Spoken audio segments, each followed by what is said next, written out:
Hi everyone, welcome back to my channel Ratna's mini world. ఈరోజు పల్లి చట్నీ దోశ అనమాట టిఫిను.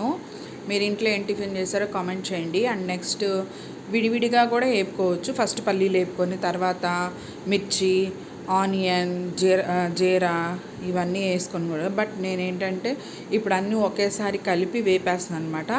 విడివిడిగా వేపితే ఒక టేస్ట్ వచ్చింది, అన్నీ కలిపి వేపితే ఒక టేస్ట్ వచ్చింది అనమాట. బట్ ఎనీవేస్ అన్నీ కలిపి అయితే చట్నీ చేశాను. ఈ సమ్మర్లో అయితే అసలు దోశ పిండి కానీ ఇడ్లీ పిండి కానీ కింద కూడా ఇట్లా పడిపోయింది అనమాట. చూస్తున్నారు ఈ వీడియోలో. అదే ఇక్కడ ఈ రాజస్థాన్ వింటర్ టైంలో అయితే నేను ఎలా రుబ్బి పెట్టానో అలానే ఉండిద్ది. బట్ నేనేంటంటే గుడ్డలో కట్టి పెడతాను కాబట్టి కొంచెం ఫెర్మెంట్ అయితే బాగుండేది. ఎట్లయినా ఫెర్మెంట్ అయితేనే బాగుండేది. అదంతా క్లీన్ చేసిన తర్వాత గుడ్లన్నీ ఇట్లా గిన్నెలో తీసి పెట్టుకున్నాను. ఈరోజు ఎగ్ ఆమ్లెట్ వేద్దామని చెప్పి.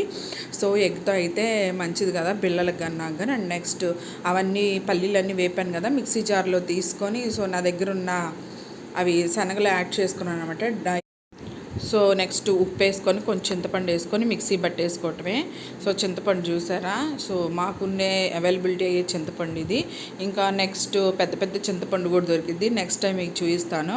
కొంచెం ఉప్పు వేసుకొని చింతపండు వేసుకొని మిక్సీ పట్టేసుకోవటమే. ఇంకా వేడివేడిగా ఆమ్లెట్ వేసుకొని ఎగ్ దోశ వేసుకొని చట్నీ వేసుకొని తినేయటమే. Good morning.